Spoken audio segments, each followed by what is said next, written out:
Thank you.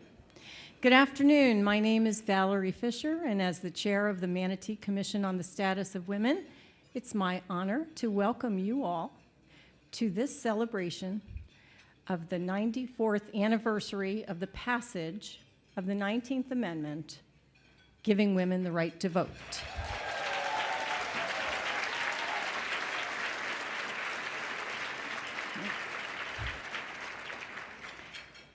Some of you know this is the 20th annual local event.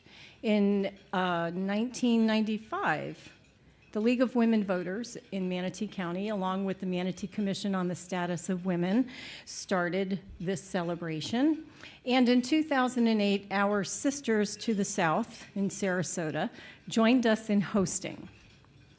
We're very pleased today to welcome with us the National Association of Commissions for Women and the Florida Commission on the Status of Women.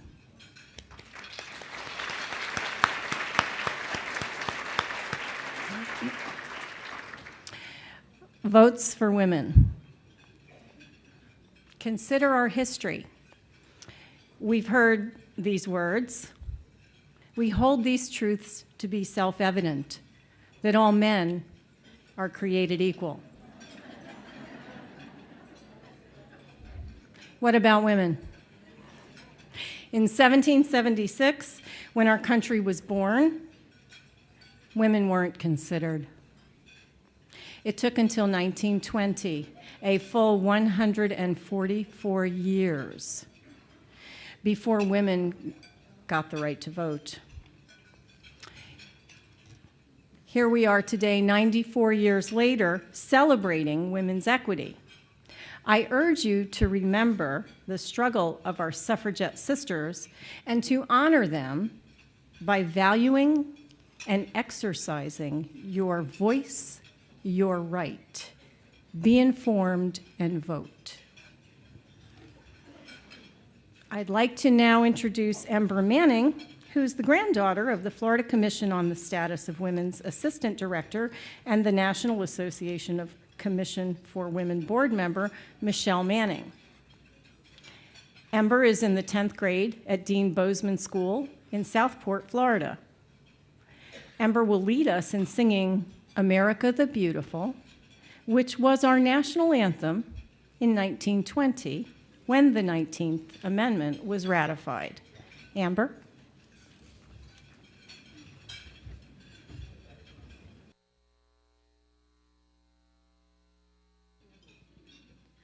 Oh, beautiful for spacious skies, for amber waves of grain, for purple mountains, majesties above the fruited plains. America, America, God shed his grace on thee and crown thy good with brotherhood from sea to shining sea.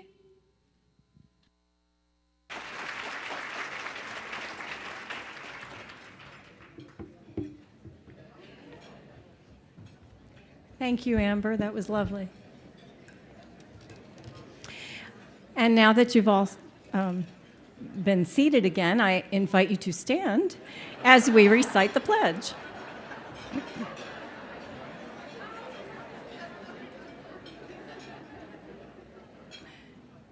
I pledge allegiance to the flag of the United States of America and to the republic for which it stands, one nation, indivisible, with liberty and justice. Thank you.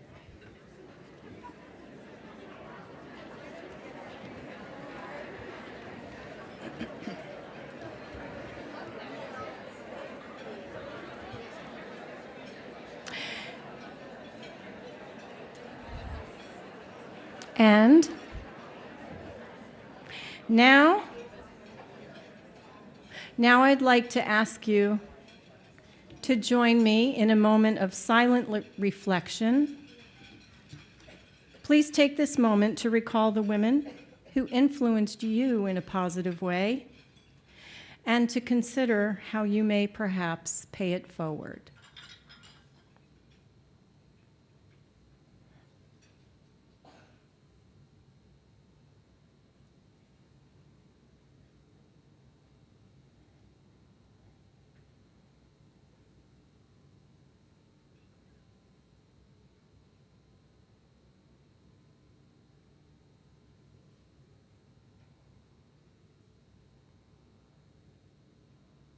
Thank you.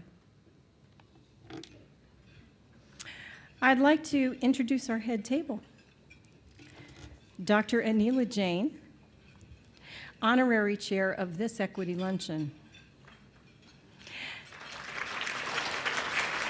Sorry?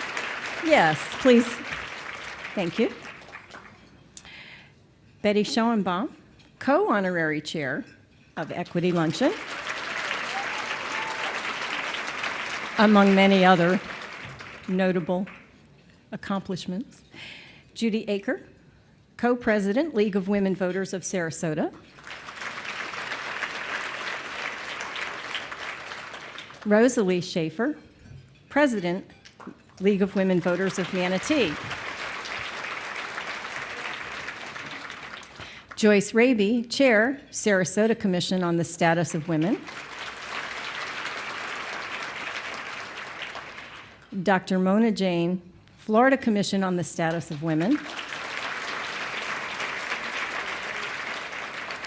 And Dorothy Middleton, Charter Member, Manatee Commission on the Status of Women.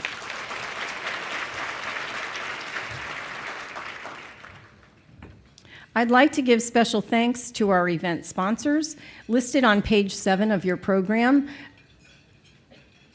Honestly, we absolutely could not put this event on without their generous contribution. And some of our sponsors, most of them, have been with us for the full 20 years. So thank you.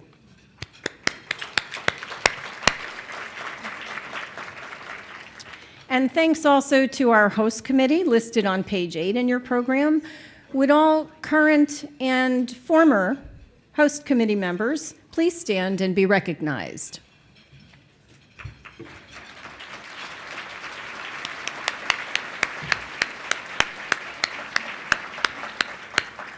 Thank you. The steering committee, also listed on page 8 in the program, is responsible for making this event happen. Members of the steering committee, please stand for well-deserved recognition.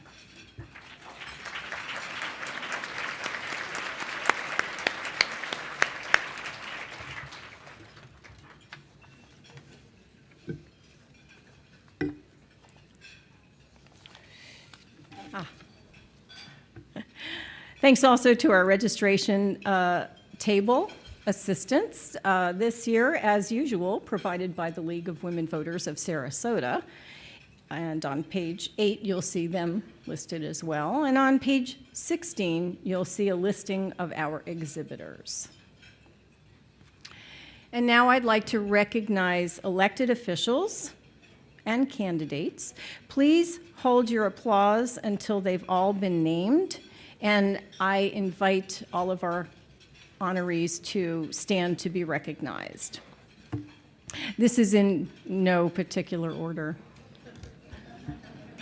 The Honorable Jim Blucher, Northport Mayor. The Honorable Rhonda DeFranco, Northport Vice Mayor. The Honorable Emilio Carlos Mino, Venice City Councilman. The Honorable Nancy Dietert, Florida State Senator. The Honorable Caroline Zucker, Sarasota School Board. The Honorable Sue Lynn, Mayor of Anna Maria City. The Honorable Mary Ann Bohm, County Court Judge. The Honorable Jean Peelin, Holmes Beach City Commissioner. The Honorable Susan Chapman, Sarasota City Vice Mayor. The Honorable David Miner, Manatee County School Board Member. The Honorable Greg Stubbe, Florida State District 73 Representative and unopposed, candidate unopposed. The Honorable Carol Whitmore, Manatee County Commissioner and candidate. The Honorable Julie Aranabar, Manatee County School Board Member and candidate. The Honorable Karen Carpenter, Manatee County School Board Member and candidate. The Honorable Jane Goodwin, Sarasota School Board Member and candidate. The Honorable Shirley Brown, Sarasota School Board Member and candidate. The Honorable Marlene Woodson Howard, former Florida State Senator, and my former calculus teacher. The Honorable Barbara Turner Grace, former Manatee County School Board Member. The Honorable Vicki Waters, former Cedar Hammock Fire Commissioner. The Honorable Pat Glass, former Manatee County Commissioner. The Honorable Katie Parola, former Bradenton Beach Mayor. The Honorable Ken Sheelan, former Sarasota City Commissioner. Sally Tibbetts, representative for U.S. Congressman Vern Buchanan.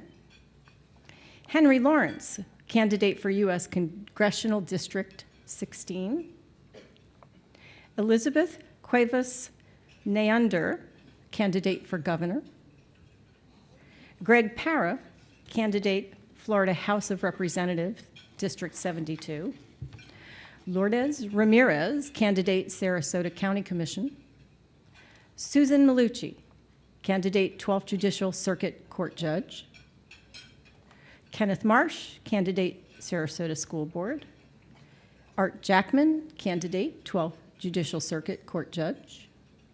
And Jennifer Cohen, candidate for Sarasota Charter Review. Thank you so much for joining us today.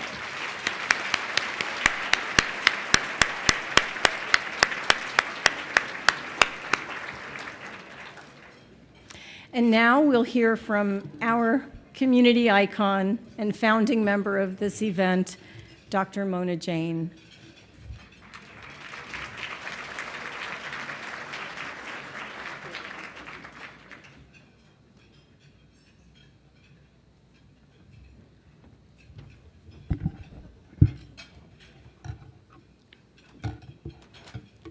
We have the greetings from National Association of Commissions for Women, page 10. We have the greetings from Florida Governor Rick Scott, page 11. Attorney General Pam Bondi, page 12. Florida Commission on the Status of Women, page 13. And League of Women Voters of Florida, page 14. I'm not going to read these.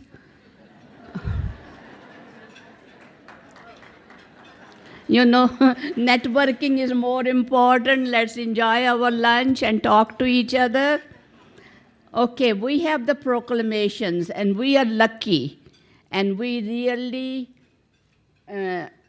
thank them from the bottom of our heart that for the last 20 years, we have been getting proclamation from every county, 2 counties, and all the municipalities. And some of these are displayed outside on the registration table also. I'll just read their names. Sarasota and Manatee County Commissions, cities of Anna Maria, Bradenton Beach, Holmes Beach, city of Bradenton, and city of Palmetto. Cities of Sarasota, Northport, Venice, and town of Longboat Key. Valerie has already recognized the steering committee, but let me tell you, we are a team, like Margaret Mead says. A small group of people, women especially, can make a difference. So I really say that all the credit goes to the steering committee. Of course, registration and others all are important. If we have any former steering committee member and would like to stand up, we acknowledge you, we thank you.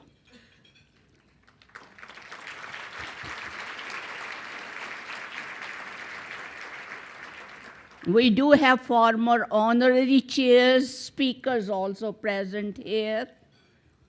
And if they would be acknowledged, let's give them a round of applause also.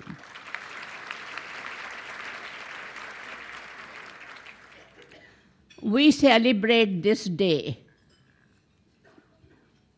to the women of the past who struggled to get us this equality. And we also celebrate the women of the present who are carrying on this responsibility. And of course, we are going to pass on the baton to the young women and girls of today, who will be the leaders of tomorrow, who will achieve equality and make us proud. When we do the celebration, we are also reflecting on it and say where we are, where we have come, where we have to go. And everyone in this room believes in equality, but we still pick 1-2 things: health care, comparable pay. You know, Florida Commission did a fact sheet, 83 cents to $1. And then 63 cents was the lowest number. And Florida is around 72, 73 cents to $1, women and men. So here is something, equal qualification, equal experience and everything else. We really need to do something about it. And I do want to thank my husband, without whose support I won't be doing many things.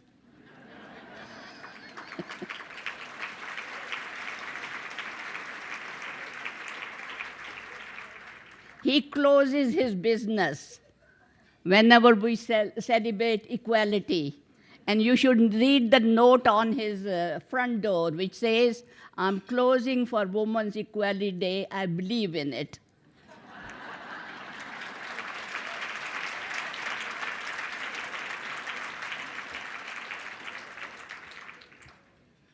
So let's sit back, relax, have lunch, and I'm sure we all are looking forward to Sally Madsen's portrayal of the Susan B. Anthony. Thank you so much.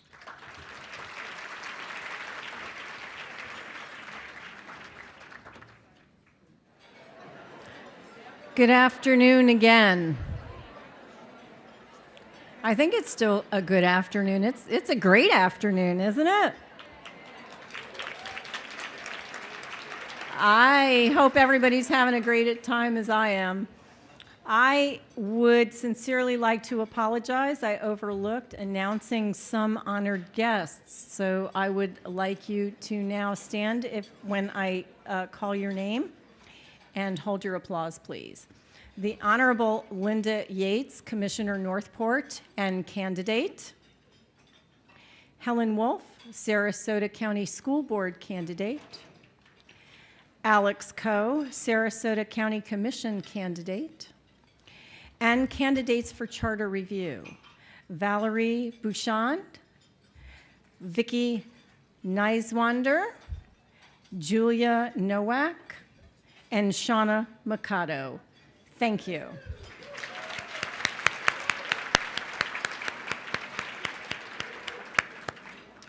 And continuing with our program, please welcome to the microphone Dr. Anila Jain.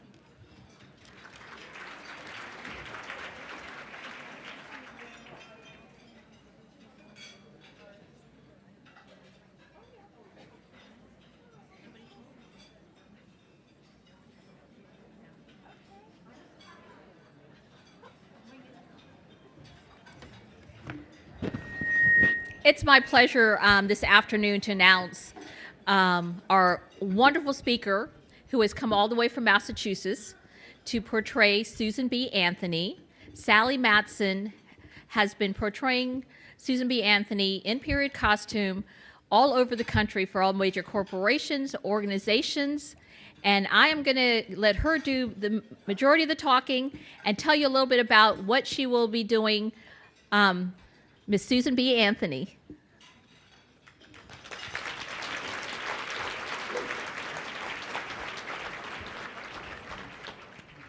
Well, 1860, July, I spent an entire week at Seneca Falls, New York, helping with Mrs. Stanton's household because a friendly legislator said Stanton would speak for the bill one more time. The bill, maybe it will pass. So I took care of the children, and she gave the talk. And don't you know, it passed. Now women can have sole responsibility for their own property, they can sue in court, and they can have joint custody of their children.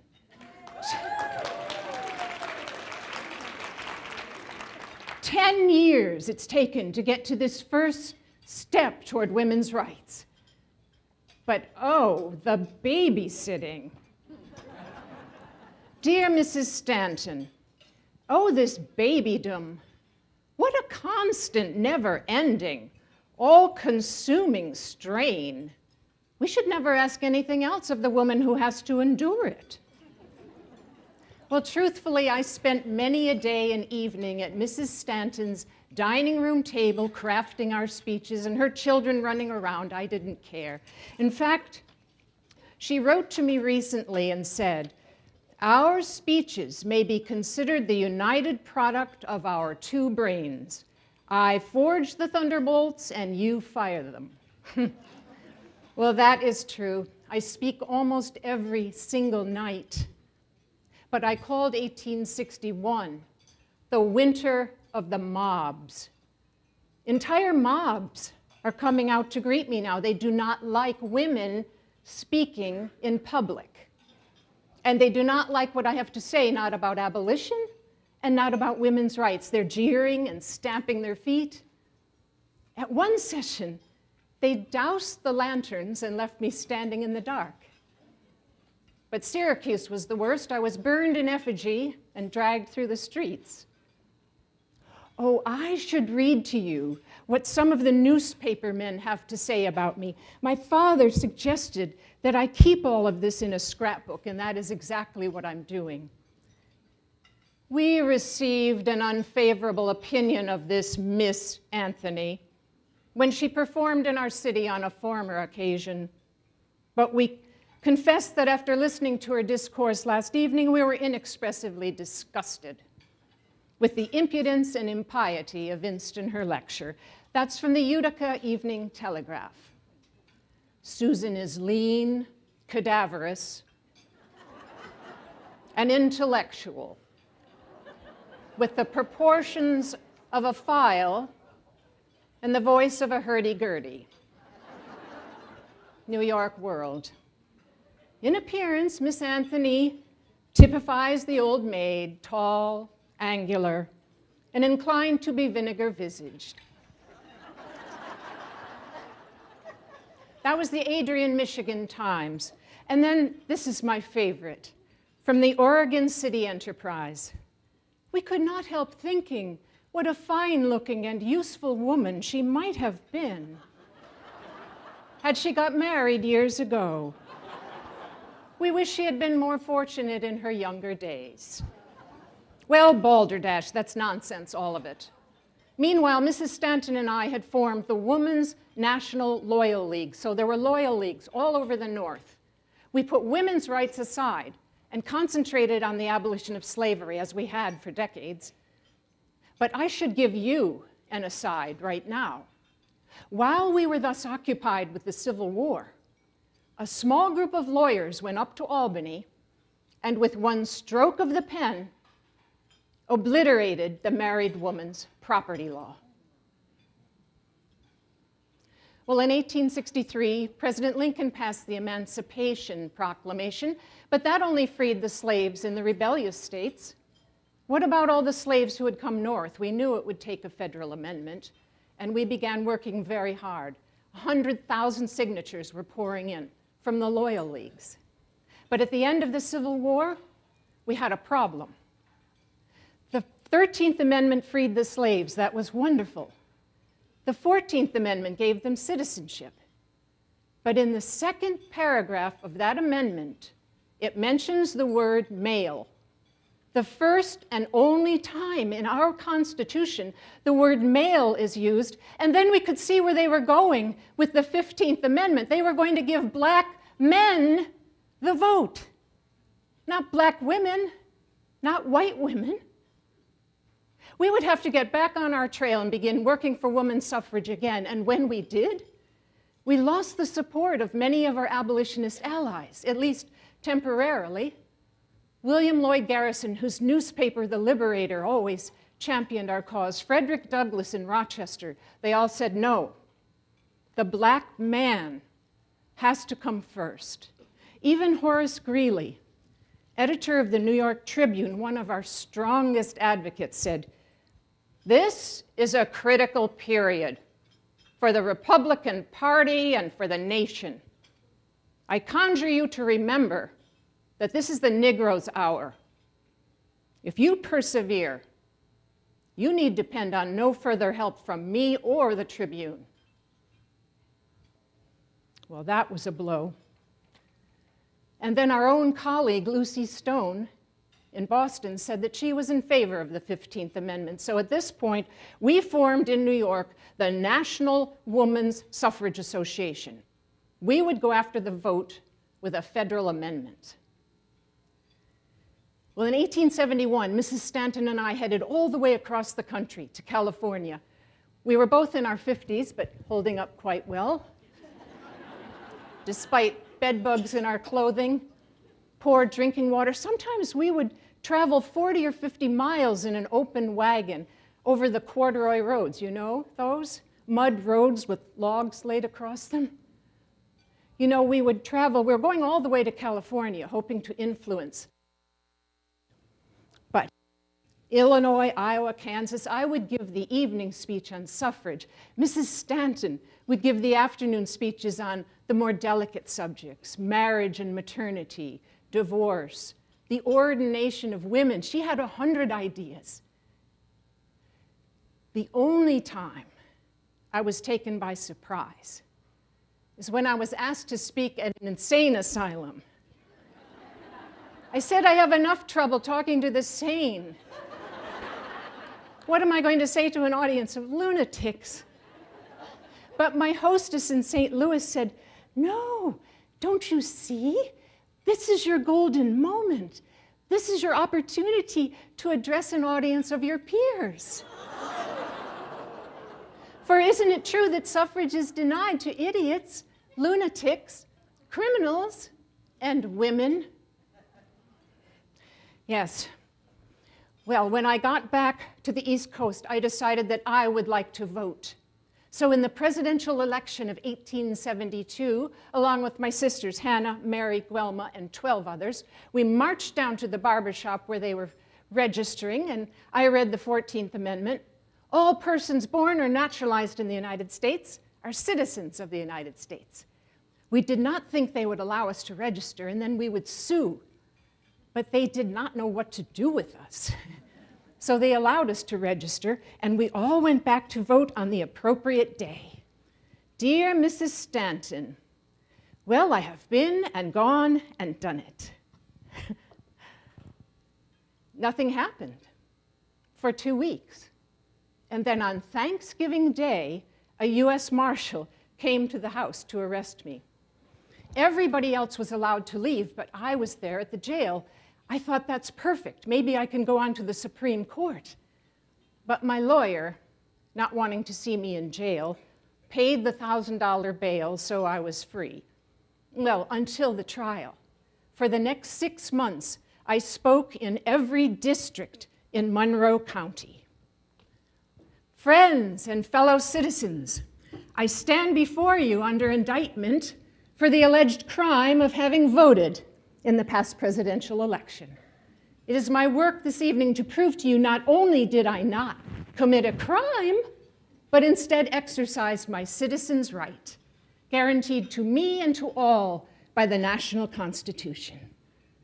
The preamble to our Constitution says, "We the people." It was we the people, not we the white male citizens. However much the doctors of law may disagree as to whether people and citizens are the same, or whether the 14th Amendment settles the question, the 15th Amendment settles it. The right of citizens of the United States shall not be denied by the United States or any state to vote on account of race, color, or previous condition of servitude. Well, this speech went on for an hour. But apparently, I influenced too many prospective jurors. They moved my trial to Canandaigua. On the day of the trial, the district attorney suggested that women are incompetent to testify in court. And the judge agreed, so I wasn't able to speak in my own defense. Then the next day, the judge came in with a pre-written statement, ordered the jury to find me guilty and dismiss them. It was a travesty. When he said, "Does the prisoner have anything to say why sentence should not be pronounced?" Yes, Your Honor, I have many things to say. For in your ordered verdict of guilty, you have trampled underfoot every vital principle of our government. My natural rights, my civil rights, my judicial rights are all ignored. Robbed of the fundamental right of citizenship, I am degraded from a citizen to that of a subject. And not only myself individually, but all of my sex are, by your honors, doomed to political subjection under this so-called, "The prisoner will sit down." Truthfully, I spoke 4 times. I interrupted him 4 times. Well, what difference did it make? He had already pronounced me guilty. When he said I had to pay a $100 fine, I told him I will never pay $1 of your unjust penalty. And you know they let that go. They did not want to have to deal with me anymore. So we lost, but I think it was a great turning point for the women's rights movement. Money began to pour in, and we knew we had to have our own suffrage amendment. I'm not sure if you understand. Women have been voting since 1869 in Wyoming. I befriended the governor on our trip out there. He wrote recently to say they'd had a baby, and I wrote back and said, "Well, what is it, a boy or a girl?" His answer, "No matter which, this is Wyoming." But things were not so rosy in Washington, D.C., where so many men were still firmly against women's suffrage. I mean, we had our allies.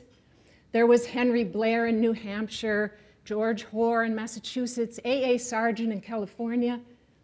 But Mr. Baird in Delaware said, "With woman's suffrage, you will no longer have the healthful and necessary subordination of wife to husband." And George Vest of Missouri said, "I would not degrade woman by giving her the right of suffrage. It would destroy her influence. It would take her down from the pedestal where she is today." Well, ladies and gentlemen, in 1876, when this country was celebrating its grand centennial from Britain, we asked if we could present our Women's Declaration of Rights in Philadelphia. The men said, "No, I'm sorry, we have our agenda all set."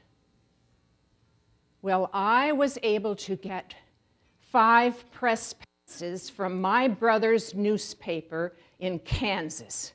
And when they read the Declaration of Independence in Independence Hall, the 5 of us marched down that aisle and presented our declaration, and they had to put it into the minutes. Do you see?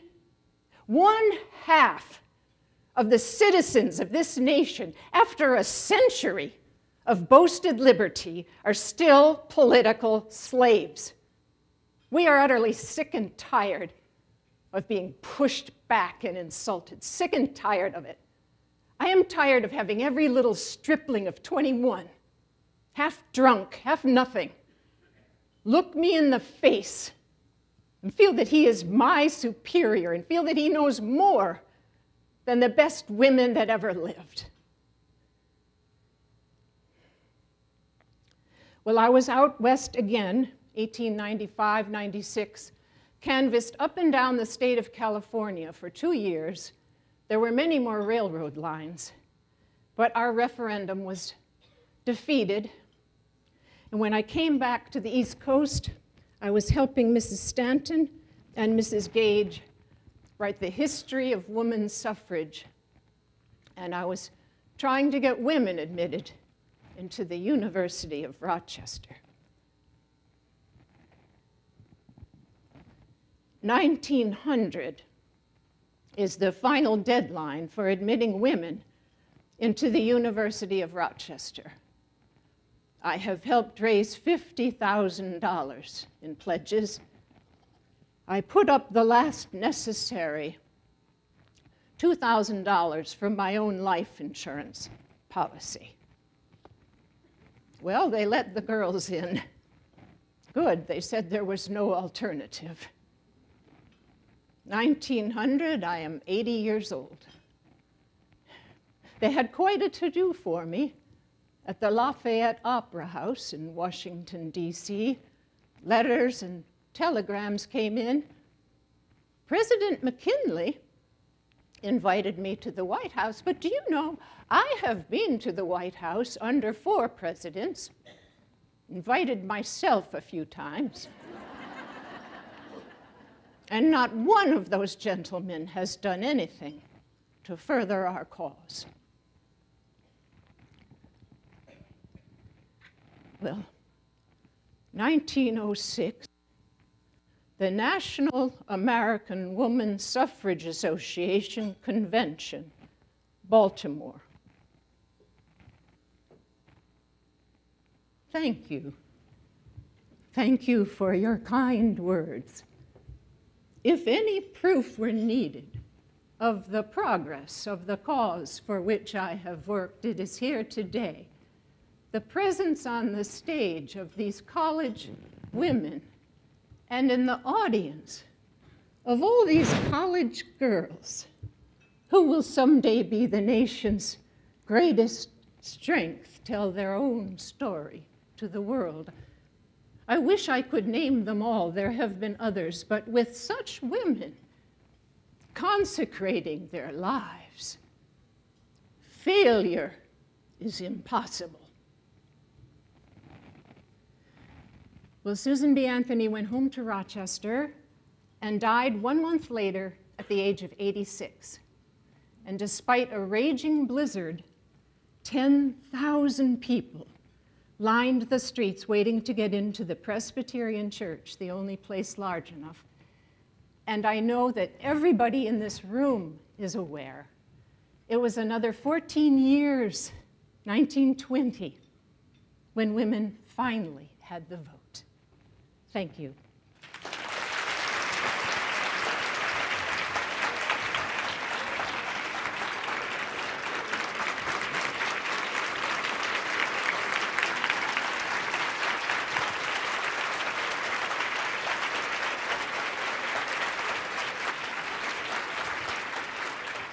I know that is for Susan B. Anthony.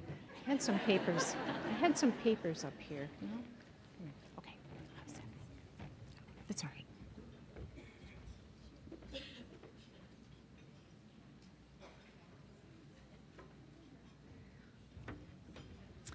Thank you so much, Sally. She will be staying around after our program. We just have a few more things to go.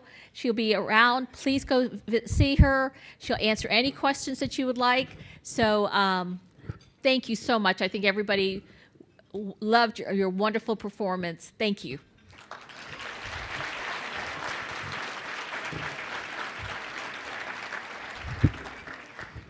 It is my privilege as honorary chair of the National Association of Commissions for Women to present a very special recognition award.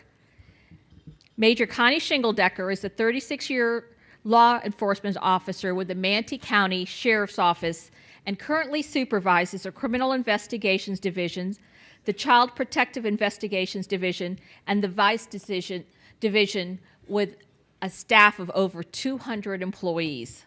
Connie has long been considered a leading child advocate in the community, serving on numerous boards at the local, state, and national levels. Her focus on prevention of all child deaths in Manatee County, which included drowning, infant suffocation, vehicle-related deaths, has led to significant improvements of law enforcement investigations, training of professionals, citizens, media awareness on pertinent issues, the enactment of county ordinances, legislative changes, and most importantly, the number of lives saved, not only in our community, but throughout the state and our nation. This information led Connie to create training programs and presentations to educate medical and health professionals, also the media, first responders, child care workers, and citizens around the state. And she travels not only the state of Florida, California, Georgia, Washington, and throughout the country. Major Shingledecker served as the governor's appointment to the Child Abuse Prevention and Permanency Council, served on the Florida statewide Child Abuse Death Review, the Manatee County Children's Advisory Board, and the statewide Family Safety Task Force, which made recommendations not only to the governor, our cabinet, and the legislator regarding changes to the Florida child welfare system. It was due to her perseverance for years that so many of our laws that are enacted today have become where they are today. Her impressive resume, involvement in numerous community organizations and task forces, and accomplishments are a tribute to her dedication. She believes in what she does, and Manatee County is so proud of her. A Manatee County resident, she has been married to her husband, Jim, who's here with us today for 32 years, and is the proud mother of Carrie and son-in-law, Tom. Major Connie Shingledecker exemplifies the leadership qualities this special award recognizes. It is my honor to call Major Connie Shingledecker up to the stage.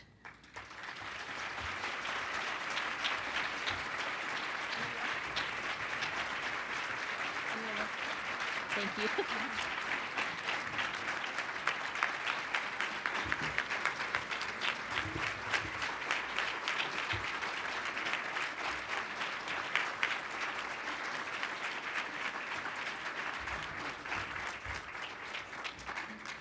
The award that reads, presented to Major Connie Shingledecker in appreciation for your leadership, dedication, and tireless commitment in making a difference in the lives of women and children at the local, state, and national level.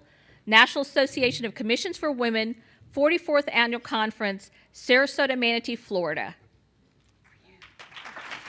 I want you to stand in the middle here. You want to take a picture? Can you turn over this one? Just a moment. Thank you. What an honor. And after such a moving presentation today, it's actually brought me to tears. Thank you for all the really kind things that you said in regards to the accomplishments that I've had over the years. But I will tell you that initially when I started at the Manatee County Sheriff's Office, there were many, many struggles. And I was initially told that I wouldn't make a pimple on a deputy's, and you can fill in the rest. So that's how I started my career, but certain in my mind that I could accomplish at least becoming a deputy and then a detective. And no one would have ever guessed that I would have had the opportunities to have done all of the things that I have done. I want to thank the National Commission of Association of Commissions for Women and the Florida Commission on the Status of Women for giving me this prestigious award. I love the fact that with this presentation that we saw today, that you saw that wit and fury of Susan B. Anthony, and that we can appreciate today, women can appreciate today, the freedoms that we do have and the ability to vote and the changes that we're capable of making because of strength, determination, perseverance, passion, and conviction of a woman like Susan B. Anthony, and so many others that have come along that have forged paths or followed them, but have made significant changes in the way that we all live. Prevention of child abuse and neglect deaths is my passion now, and I will tell you that there's a story that there are babies in the water, and I was one of those people that was rescuing those babies that were in the water, pulling them out as fast as I could to save their lives. When the thought in the comments about why doesn't somebody go upstream and find out who's throwing these babies in the water so we can prevent these tragic circumstances. What a great idea that we should go upstream and we should focus on prevention. You know, law enforcement in traditional sense doesn't always think about prevention. We're so busy pulling those babies out of the water and saving them. But I will tell you that I've had such a wonderful opportunity to partner with social service organizations throughout not only the state of Florida, but throughout the country. Cribs for Kids campaign, Healthy Start, Healthy Families, so many wonderful programs that have given us opportunities to partner for prevention so that we can focus on stopping those prevent those babies from entering the water to begin with. I'm going to share a little story with you about how sometimes you have to ask for direction and you have to look at those potential opportunities for prevention, and you're not sure where they're going to show up. Like the day that I went to a room full of pregnant teens at a middle school to speak about unsafe sleep and just who is watching your children to prevent physical abuse homicides. So I stood in this room of pregnant teens, and every one of them, to the single one, was looking at their cell phones, texting on their cell phones. Thank you to my daughter, I didn't say email. Texting on their cell phones. Yes, I've learned. So I just thought to myself, am I going to lose this battle before it even begins? Because the first thought was to go snatch those cell phones right out of their hands and say, you know, I've come all this way to talk to you and you're going to pay attention. But I calmly, quietly said, you'll have to put your cell phones down for the next 45 minutes to an hour, and you're going to listen to what I have to say. That did get their attention, fortunately. And so I had that opportunity to present to them about the concerns and the opportunities that as young mothers, pregnant teens, sometimes pregnant with their second child, how they could possibly prevent some of these tragic circumstances. And when it was all said and done, you know, you often wonder, have I been successful? There had been a teacher that had been quietly sitting in the next room listening, and she came in and she said, that is the best presentation these girls have ever had. I've talked with them since this, and they've said that, and they really appreciated the fact that you have come here and talked to them, and they learned something from that.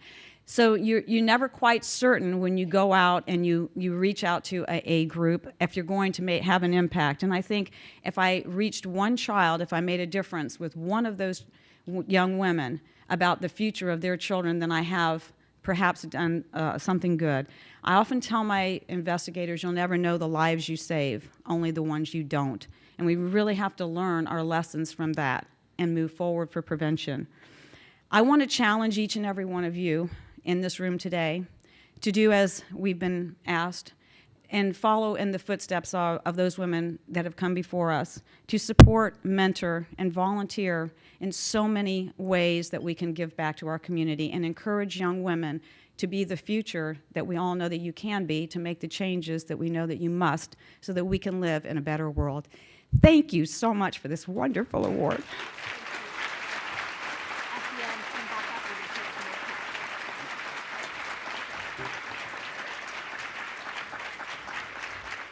One last thing. I have had the honor of serving as honorary chair, but my co-chair is just absolutely fabulous. And I would just want to recognize her for an appreciation for her leadership, dedication, and outstanding volunteer service at the local, state, and national level, National Association for Commissions of Women, and the Florida Commission on the Status of Women, Miss Betty Schoenbaum. Want to say a few things?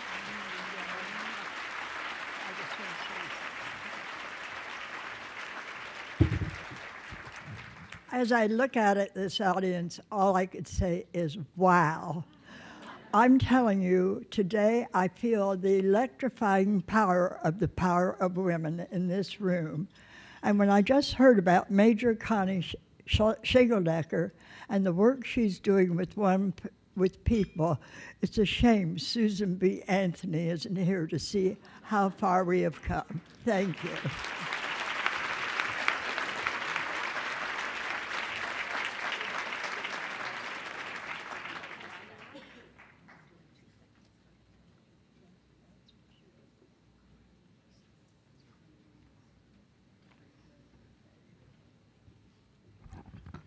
Before you hear the closing remarks, I just want to say two things.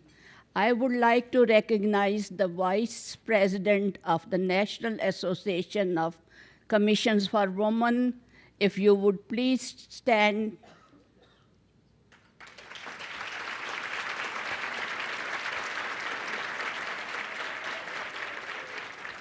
I'm wearing a name tag with the Florida Commission on the Status of Women, and we would like our chair to stand.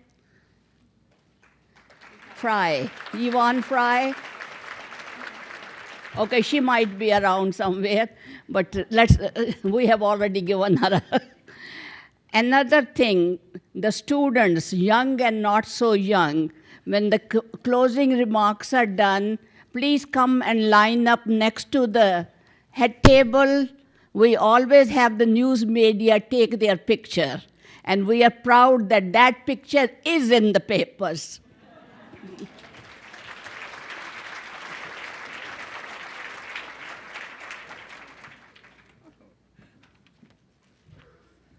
I would just have to echo that, wow, what a dynamic program this has been, and what a great celebration for our Women's Equity Day this has been. Congratulations to our honorees, and many thanks to our sponsors and hard-working committees who work so diligently to put all this together. Be sure to check the program for all those names.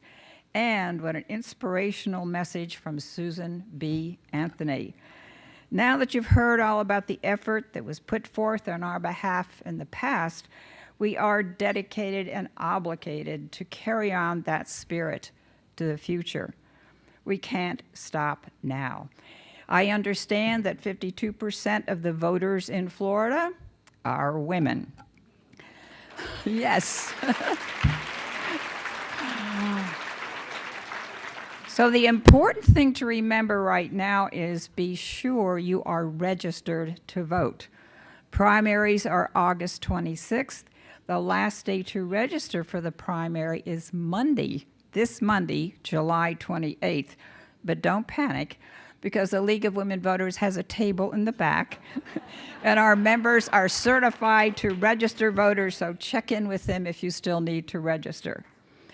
The primaries are critical in these two counties, so it's very important that you take care of that. Our Sarasota League also has two meet and greet the candidates events coming up, one on August 8th at the Northport Library and the other at the Selby Library on August 18th. Again, check our table for details on those meetings. Become informed voters, make your choices, and be sure to vote. Thank you all for coming. We'll see you at the polls.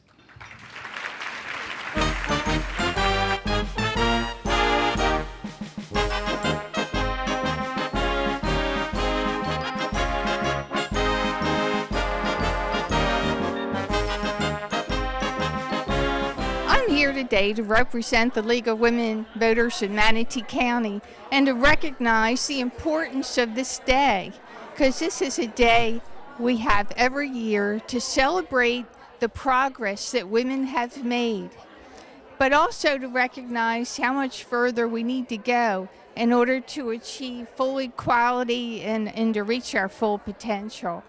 We're involved in women's right to vote and in women's civil rights. We look at the issues that arise and we study them, and we advise the decision makers on what kind of decisions to make about that. We are one of hundreds of leagues throughout the country at national, state, and local levels, so we have a great deal of influence by means of our grassroots in these issues. It's very important because it gives all the organizations throughout the Manatee-Sarasota area a chance to coordinate and network together. And each time we meet, we find all the exciting things that each other are doing, and which we can take to our own organizations and share our resources. So it's extremely important that we have this event. Well, they can get involved by contacting their local league. In this case, it's a Manatee League, or if you live in Sarasota County, the Sarasota League of Women Voters, and join. And there are so many ways to be active.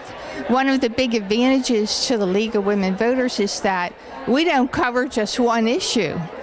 We cover any issue of interest to the citizens.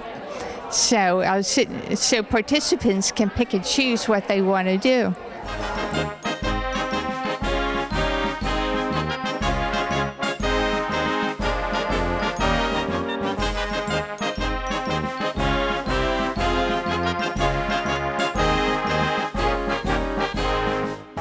I think the most important thing is that we are doing three wonderful collaborations. One is the National Association of Commissions for Women, and this is their 44th convention. And the wonderful thing is we have picked the theme that waves of challenge and ocean of opportunities. Initially, we started out with I think we had about 8 women. And in Manatee County, we went to the county and asked the county to sponsor us, and we became an official member of the State Commission of Women, and that's how we got started in Manatee County. It makes me and Dot very proud that we were the charter members when we started it 20 years back, and today we see that it's the organizations that come. So we have so much of get-together, networking, collaboration that it makes our heart feel really good. Another thing we found important is that, like Dorothy mentioned, that we started with Manatee Commission, and then Sarasota joined about 8-10 years back, and then League of Women Voters of Sarasota joined, and all the 4 branches of AAUW and others have been working with it. So see, this is what we want to see, bi-county working together. I'm hoping that they will be inspired, especially from the guest speaker, and going around meeting all the different people in the different organizations representing Manatee and Sarasota counties. See, today we are gathered here not only to celebrate but to reflect also on women's achievements And the main thing we are hoping is that, like we said, that they will be inspired, empowered to do their best, pass it on, and especially to younger generation, because we feel they are going to make us proud by getting equality.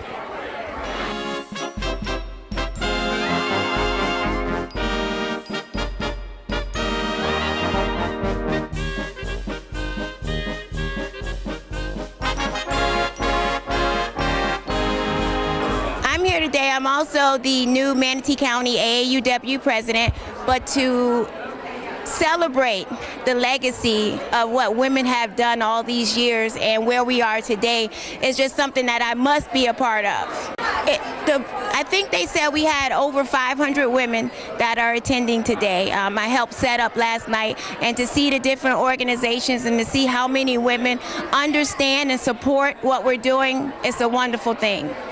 The status of women, that this didn't come easy. This took a long, long time for us to get where we are today, and we're still running to support and get equality for our equal pay, and we still got some work to do.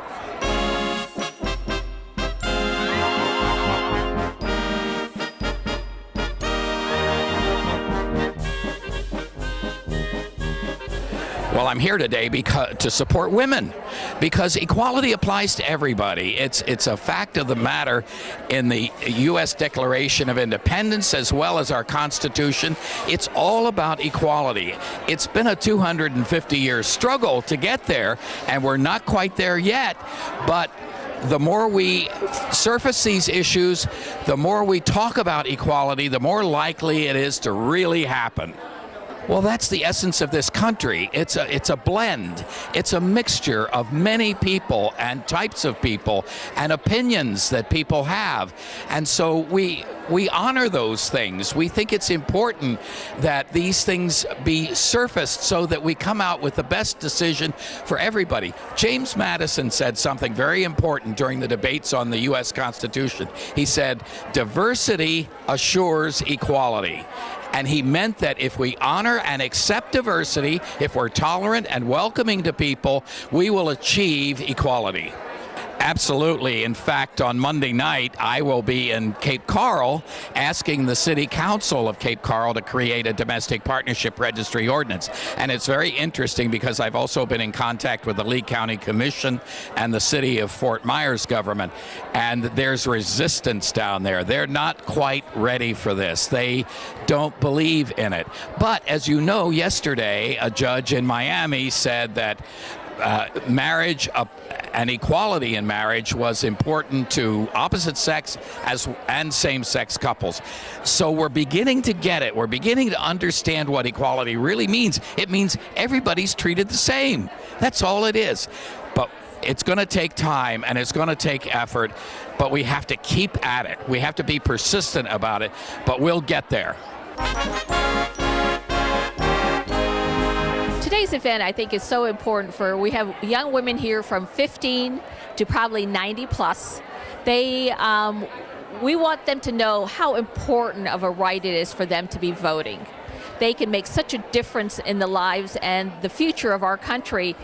And the women that were out there marching so they could have this right, and so many of our young women just do not get there and to vote. And I think if they were, what a dynamic voting block we would have. And I think it's real important. It's just such a special right for them. And Susan B. Anthony, who's going to be portrayed by Sally Matson today, is going to, I think, portray what she went through so these women could have that right. They're very politically active over a special age group. It's the ones from, like, say, 21 to about 35 that we're not getting to vote. And the ones that are older, make sure they are so proud that they've voted in every election. But I think if we can get some of these young women involved in the grassroots, what would be important to them, not only today, but in the future, it will make a difference. I am so proud because I'm looking at women that have come from all over the country, and they've never been to an event like this in their states.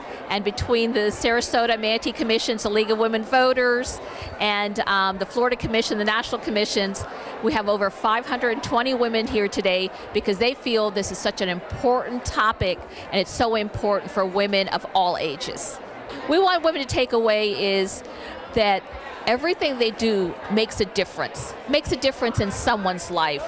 If we always hear from women, oh, I can't write a check. We don't want them to write a check. Be a mentor for a young woman. Spend time with somebody that might not have a good role model. So I think it's important that there's so many different ways of giving, and I know every woman can do something that will make a difference in the life of a woman.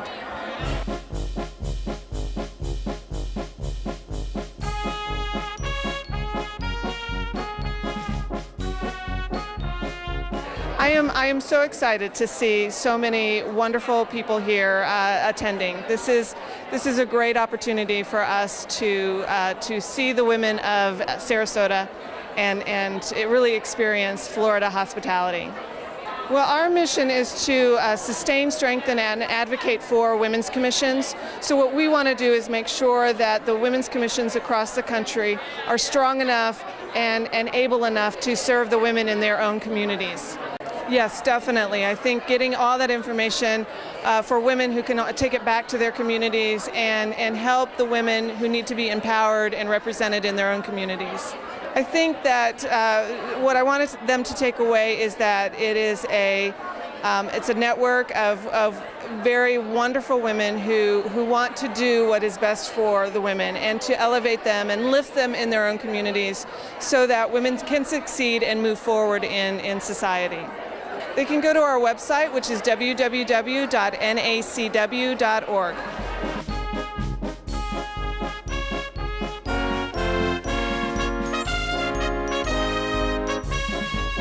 I am here representing the Manatee Commission on the Status of Women. And this event is jointly sponsored by the Manatee Commission, the Sarasota Commission on the Status of Women, the Manatee League of Women Voters, and the Sarasota League of Women Voters. And we're here today to highlight and to commemorate the fact that it took 144 years for women in our country to be counted as equal and get the right to vote.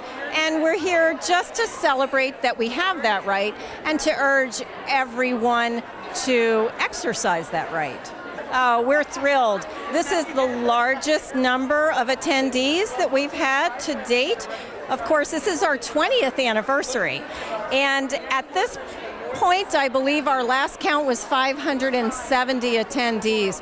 So we're very thrilled about that. Well, we want women to be energized. We want women to go out into their communities and to do the things that women do. And in essence, continue to move forward.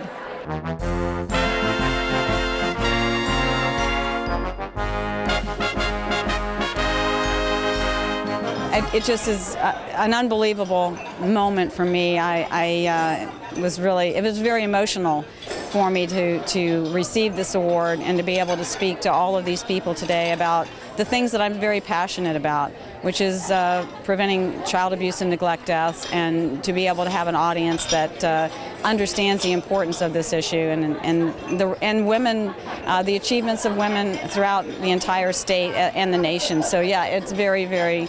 It's such an honor. I'm just, again, almost speechless in regards to it, and it's just been a wonderful opportunity. My daughter was able to be here today. My husband was able to come. Really meant a lot to me. Well, I think what I want people to take away from that is that prevention really is the key, and I think that we need to work together. And there's prevention opportunities out there. We just sometimes don't recognize them, and they're disguised, and you really have to go out of your way to recognize and understand, let me take this opportunity, let me talk to this group of people to make a difference. So it's never too small. It's never too, someone might think it's insignificant. Do I really want to go and talk to 6 potential pregnant teen moms? But it might make the difference. It might make the difference in that one person's life that could prevent the next child death that you could have. So I just think that people can look outside of their where they're at, to look at those opportunities and certainly take advantage of any opportunity. And that's the message I wanted to send today. Well, certainly, as it was mentioned, look at what's happened in the past and appreciate the fact that there were so many women that came before, and that the pathways that they have forged for us, that we need to continue. We need to move into the present and the future and continue on with that, and don't just say that, oh, that's not for me to do. It's for every one of us to continue with that. And that's hopefully what we'll have today. We've raised future women to be strong, because there's so much work left to be done.